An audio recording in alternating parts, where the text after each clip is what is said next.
എല്ലാവർക്കും നമസ്കാരം. ഞാൻ അശ്വിൻ. അങ്ങനെ ഇലക്ഷൻ്റെ റിസൾട്ടൊക്കെ നമ്മൾ തത്സമയം കണ്ടുകൊണ്ടിരിക്കുകയാണ്. ഇപ്പോഴും എണ്ണി തീർന്നിട്ടില്ല എന്നാണ് തോന്നുന്നത്. പല മാധ്യമങ്ങളിലും ചെറിയ ഒന്നോ രണ്ടോ സീറ്റിൻ്റെ വ്യത്യാസത്തിലൊക്കെയാണ് രണ്ട് മുന്നണികളുടെയും റിസൾട്ടൊക്കെ കാണിച്ചുകൊണ്ടിരിക്കുന്നത്. എന്തായാലും അതിൽ വലിയ മാറ്റങ്ങൾ ഉണ്ടാകില്ല. ഒന്ന് രണ്ടെണ്ണം അങ്ങോട്ടോ ഇങ്ങോട്ടോ മാറാം, അത്ര എന്തായാലും ഉണ്ടാകത്തുള്ളൂ എന്നാണ് പ്രതീക്ഷിക്കുന്നത്. എന്തായാലും ഇപ്പോൾ നമ്മൾ സംസാരിക്കാൻ വന്നത് വളരെ പ്രധാനപ്പെട്ട ഒരു കാര്യമാണ്. എല്ലാവർക്കും അറിയാവുന്ന പോലെ തന്നെ NDA സഖ്യമാണ് ഇപ്പോൾ മുമ്പിൽ നിൽക്കുന്നത്. ഏകദേശം 294 സീറ്റുണ്ട്. ഞാൻ ഏകദേശം ഒന്ന് പറയാനുള്ള കാരണം ഫൈനലൈസ് ചെയ്തിട്ടില്ല, ഒന്നോ രണ്ടോ സീറ്റ് അങ്ങോട്ടോ ഇങ്ങോട്ടോ മാറാം, അതിനുള്ള സാധ്യതകൾ കാണുന്നുണ്ട്. പല മാധ്യമങ്ങളിലും ഒന്നോ രണ്ടോ സീറ്റ് അങ്ങോട്ടും ഇങ്ങോട്ടും മാറിയൊക്കെയാണ് വരുന്നത്. എന്തായാലും ഞാൻ ഇപ്പോൾ ലഭ്യമായിട്ടുള്ളൊരു കണക്കാണ് 294 നിൽക്കുന്നത്. ആ കണക്കെടുത്തു കഴിഞ്ഞാൽ തന്നെ കേവല ഭൂരിപക്ഷം ഉണ്ടാകാൻ വേണ്ടി, അതായത് ഒരു ഗവൺമെൻറ് രൂപീകരിക്കാൻ വേണ്ടി 272 സീറ്റ് മാത്രം മതി. അപ്പോൾ 294 സ്ഥിതിക്ക് തീർച്ചയായിട്ടും NDA സഖ്യം അധികാരത്തിൽ വരുമെന്നും വീണ്ടും ശ്രീ നരേന്ദ്രമോദി നമ്മുടെ രാജ്യത്തെ പ്രധാനമന്ത്രിയായിട്ട് അധികാരമേൽക്കും എന്നുള്ളതാണ് ഒരുപാട് പേര് കരുതുന്ന ഒരു കാര്യമല്ലേ. അതോടൊപ്പം മറ്റ് ഒരു വിഭാഗം ചിന്തിക്കുന്ന, അല്ലെങ്കിൽ ചർച്ച ചെയ്യുന്ന, അല്ലെങ്കിൽ ചോദിക്കുന്നത് രാഹുൽ ഗാന്ധിക്ക് പ്രധാനമന്ത്രിയാകാനുള്ള സാധ്യതകൾ തള്ളിക്കളയാൻ പറ്റത്തില്ലല്ലോ എന്നുള്ളതാണ്. തീർച്ചയായിട്ടും തള്ളിക്കളയാൻ പറ്റുന്ന ഒന്നല്ല ഈ ഒരു അവസ്ഥയിലെന്ന് നമുക്ക് പറയേണ്ടിയിരിക്കുന്നു. അത് വരും മണിക്കൂറുകളിൽ അറിയാം. എന്തായാലും ഈ ഒരു അവസ്ഥയിൽ, ഞാൻ ഈ വീഡിയോ റെക്കോർഡ് ചെയ്യുന്ന അവസ്ഥയിൽ രാഹുൽ ഗാന്ധി പ്രധാനമന്ത്രിയാകും എന്നുള്ള കാര്യങ്ങൾ നമുക്ക് തള്ളിക്കളയാൻ പറ്റത്തില്ല. കാരണം ഡൽഹിയിൽ ചൂട് പിടിച്ച ചർച്ചകൾ നടന്നുകൊണ്ടിരിക്കുകയാണ്. ഇരു മുന്നണികളും അവരുടെ ഘടകകക്ഷികളെ മാറി മാറി വിളിക്കുകയാണ്. എങ്ങനെയെങ്കിലൊക്കെ നരേന്ദ്രമോദി ഡയറക്റ്റായിട്ട് ഘടകകക്ഷികളെ വിളിക്കുന്നു, രാഹുൽ ഗാന്ധി ഘടകകക്ഷികളെ ഡയറക്റ്റായിട്ട് വിളിക്കുന്നു. നാളെ ഡൽഹിയിൽ രണ്ട് മുന്നണികളുടെയും, അതായത് ഇന്ത്യ സഖ്യത്തിൻ്റെയും NDA സഖ്യത്തിൻ്റെയും യോഗങ്ങൾ ഡൽഹിയിൽ വെച്ച് നടത്താനിരിക്കുകയാണ്. വലിയൊരു കുതിരക്കച്ചവടത്തിനുള്ള സാധ്യത നിലനിൽക്കെ കുറച്ച് കാര്യങ്ങൾ, അതായത് ആര് പ്രധാനമന്ത്രിയാകും, അല്ലെങ്കിൽ ആരായിരിക്കും ഗവൺമെൻറ്, നമ്മളുടെ രാജ്യം ഭരിക്കാൻ പോകുന്നത് ഏത് സഖ്യമായിരിക്കും എന്നുള്ള ഒരു കാര്യം വളരെയേറെ അനിശ്ചിതത്വത്തിലാണ് ഇപ്പോൾ നിലനിൽക്കുന്നത്. എന്തായാലും അത്രത്തോളം കാലുമാറലുകൾ നടക്കില്ല എന്നുള്ളതാണ് വലിയ രാഷ്ട്രീയ നിരീക്ഷകരൊക്കെ ഇപ്പോൾ ഓൺലൈനൊക്കെ ആയിട്ട് പറയുന്നത്. എങ്കിൽ കൂടിയിട്ട് രാഹുൽ ഗാന്ധി നാളെ ചർച്ച നടത്താനിരിക്കുകയാണ്. അപ്പോൾ രാഹുൽ ഗാന്ധി അല്ലെങ്കിൽ ഇന്ത്യ സഖ്യം രാജ്യം ഭരിക്കാനുള്ള ഒരു സാധ്യതയെ പറ്റിയിട്ട് നമുക്ക് നോക്കാം. എന്തായാലും കഴിഞ്ഞ രണ്ട് ഇലക്ഷനെ സംബന്ധിച്ച്, അതായത് 2014 2019 ഇലക്ഷനെ സംബന്ധിച്ച് ഇപ്പോൾ ഈ ഒരു അനിശ്ചിതത്വം ഉണ്ടാകാൻ കാരണം എന്ന് പറയുന്നത് BJPക്ക് സംഭവിച്ചിട്ടുള്ള ആ ഒരു സീറ്റിന്റെ ഇടിവാണ്. അതുപോലെ തന്നെ ഇന്ത്യ സഖ്യം എന്ന് പറയുന്ന ഒരു സഖ്യം ഉണ്ടാക്കി ഒരുപാട് പാർട്ടികളെ കൂട്ടിച്ചേർത്തുകൊണ്ട് ഒരു മുന്നണി ഉണ്ടാക്കി. ആ ഒരു മുന്നണിയുമായിട്ടാണ് ഇപ്പോൾ NDA സഖ്യം മത്സരിക്കേണ്ടി വന്നിട്ടുണ്ടായിരുന്നത് അല്ലേ. അപ്പോൾ ഇവിടെ ഏറ്റവും പ്രധാനമായിട്ടും ഈ NDA സഖ്യം അപ്പാടെ നേടിയ സീറ്റുകളും അതോടൊപ്പം ഈ BJPക്ക് കഴിഞ്ഞ രണ്ട് ഇലക്ഷനേക്കാളും എണ്ണത്തിൽ വന്ന കുറവുകളുമാണ്. അപ്പോൾ ആ ഒരു കുറവുകൾ വേണം നമ്മൾ ആദ്യം ഒന്ന് പരിശോധിക്കാൻ. 2014 ഇലക്ഷന് NDA സഖ്യം നേടിയിട്ടുണ്ടായിരുന്നത് 336 സീറ്റുകളായിരുന്നു. അതിൻ്റെ അകത്ത് BJPക്ക് 282 സീറ്റുകളുണ്ട്. അതായത് BJPക്ക് സ്വന്തമായിട്ട് കേവല ഭൂരിപക്ഷം ഉണ്ടായിരുന്നു. കേവല ഭൂരിപക്ഷം ഉണ്ടാകാനായിട്ട് 272 സീറ്റ് മാത്രം മതിയായിരുന്നു. BJPക്ക് മാത്രമായിട്ട് 282 സീറ്റ് ഉണ്ടായിരുന്നു. മറ്റ് ഘടകകക്ഷികൾ ഉൾപ്പെടുത്തിയിട്ടുള്ള NDA സഖ്യത്തിനാകപ്പാടെ 336 സീറ്റ് ഉണ്ടായിരുന്നു. അതായത് പാട്ടും പാടി ജയിച്ച ഒരു ഗവൺമെന്റ് ഉണ്ടാക്കാൻ പറ്റുന്ന ഒരു അവസ്ഥയിലായിരുന്നു അന്ന് NDA സഖ്യം ഉണ്ടായിരുന്നത്, അഥവാ BJP ഉണ്ടായിരുന്നത്. 2019 ഇലക്ഷനിലേക്ക് വന്നാൽ പ്രഭാവം വർദ്ധിച്ചുകൊണ്ട് BJPയും NDA സഖ്യം കൂടുതൽ സീറ്റുകൾ പിടിക്കുകയാണ്. NDA സഖ്യത്തിന് അന്നുണ്ടായിരുന്നത് 352 സീറ്റായിരുന്നു. അതിൻ്റെ അകത്ത് BJP നേടിയതാകട്ടെ 303 സീറ്റുകളായിരുന്നു. തൊട്ട് മുമ്പത്തെ ഇലക്ഷൻ, അതായത് 2014 ഇലക്ഷന് BJPക്ക് കിട്ടിയിട്ടുണ്ടായിരുന്നത് 282 സീറ്റായിരുന്നു. അതിൽ നിന്ന് 303 വർദ്ധിപ്പിക്കാൻ BJPക്ക് സാധിച്ചു. എന്നാൽ നമ്മൾ ഈ 2024 ഇലക്ഷനിലേക്ക് വരുവാണെങ്കിൽ BJPയുടെ ഒരു പ്രധാന മുദ്രാവാക്യം 400 പാർ എന്നുള്ളതായിരുന്നു. അതായത് 400 സീറ്റിന് മുകളിൽ പിടിക്കും എന്നുള്ളതായിരുന്നു, അഥവാ പിടിക്കണം എന്നുള്ളതായിരുന്നു അല്ലേ. പക്ഷേ എല്ലാത്തരം പ്രതീക്ഷകളെയും തകിടം മറിച്ചുകൊണ്ട് ഒരു തിരിച്ചടി അവിടെ നേരിട്ടതായിട്ട് കാണാൻ സാധിക്കും. കഴിഞ്ഞ രണ്ട് ഇലക്ഷനെ സംബന്ധിച്ചും കുറവ് സീറ്റുകളാണ് BJPയും NDA സഖ്യം ഇവിടെ നേടിയിട്ടുള്ളത്.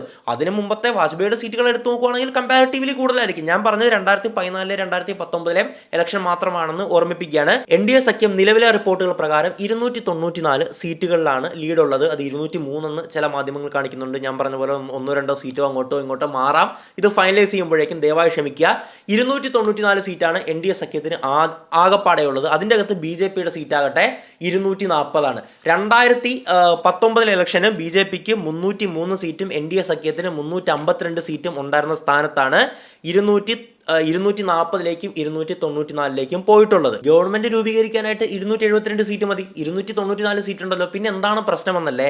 പ്രശ്നം എവിടെയാണെന്ന് പറഞ്ഞു കഴിഞ്ഞാൽ, ഇപ്പോൾ NDA സഖ്യം എന്നുള്ളത് BJPയുടെ ഒപ്പം നിൽക്കുന്ന ഒരുപാട് ഘടകകക്ഷികൾ ചേർന്നിട്ടുള്ള ഒരു മുന്നണിയാണല്ലോ. ഈ ഘടകകക്ഷികളെല്ലാം NDA സഖ്യത്തിന് ഒപ്പം നിൽക്കുക എന്നുള്ളതാണ്.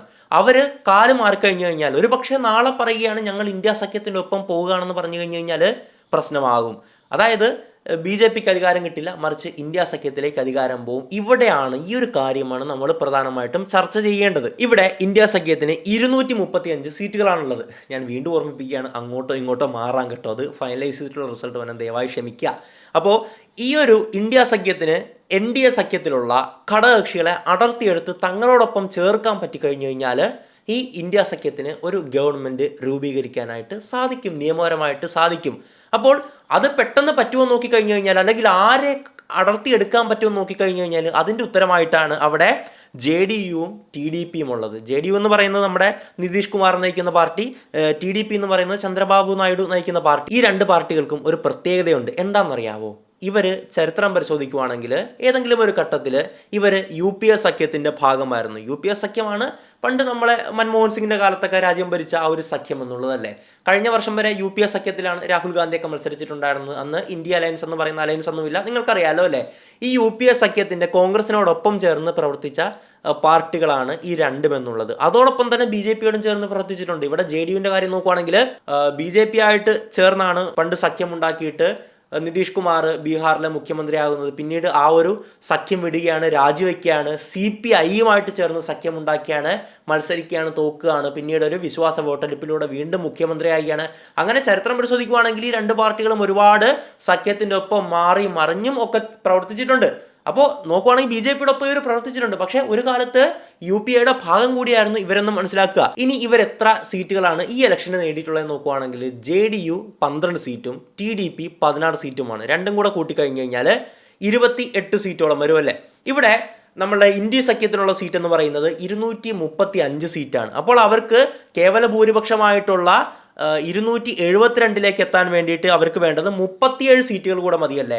ഈ രണ്ട് കക്ഷികളുണ്ടല്ലോ, അതായത് JDUവും TDPയും അടർത്തിയെടുത്തു കഴിഞ്ഞു കഴിഞ്ഞാൽ ഇന്ത്യ സഖ്യത്തിന് എത്ര സീറ്റുകൾ കിട്ടി? 28 സീറ്റുകൾ കിട്ടി. ഇനി 9 സീറ്റുകൾ കൂടെ മാത്രം മതി. Election result TV കണ്ടവരെല്ലാം ശ്രദ്ധിച്ചിട്ടുണ്ടാകും. 18 അതേഴ്സ് എന്ന് പറയുന്ന ഒരു വിഭാഗം, അതായത് സ്വതന്ത്ര സ്ഥാനാർത്ഥികൾ ഉണ്ടാകാം, മറ്റ് ചെറിയ ചെറിയ പാർട്ടികൾപ്പെട്ടവരുണ്ടാകാം, അങ്ങനെ 18 പേര് കൂടെ ജയിച്ചിട്ടുണ്ടല്ലേ.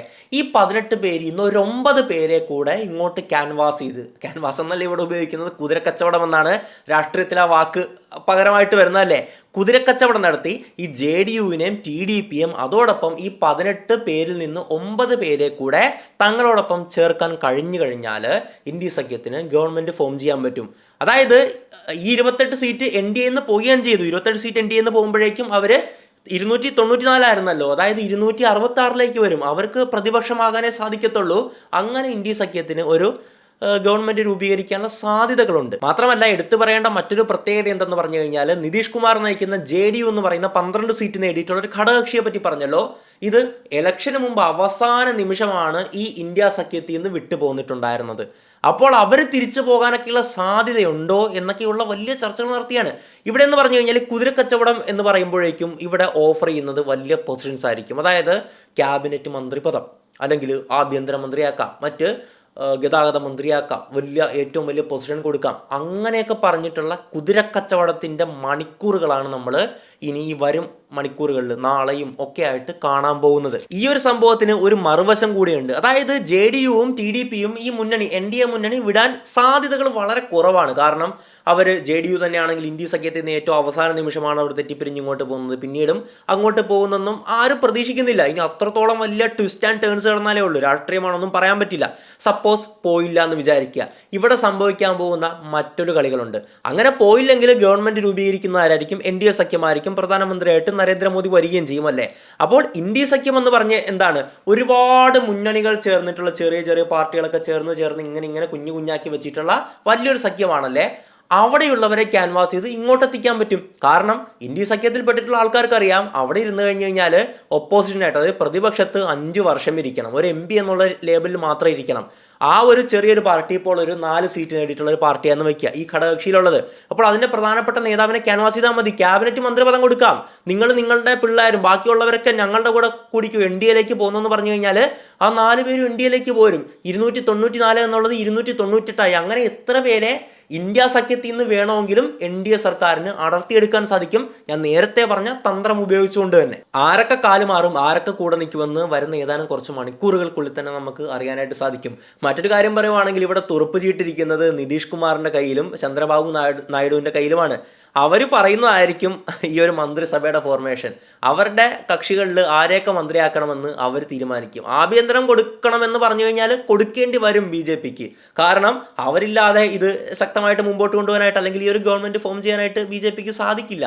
അത് വലിയൊരു തിരിച്ചടിയായിട്ട് നീങ്ങുകയാണ്. അതുപോലെ തന്നെ ചന്ദ്രബാബു നായിഡു, ഞാൻ പറഞ്ഞത് രണ്ടുപേരും പറയുന്ന ഡിമാൻഡുകൾ എന്തായാലും BJP അംഗീകരിക്കേണ്ടി വരുമെന്നുള്ള കാര്യത്തിൽ യാതൊരുവിധ സംശയവും ഇല്ല.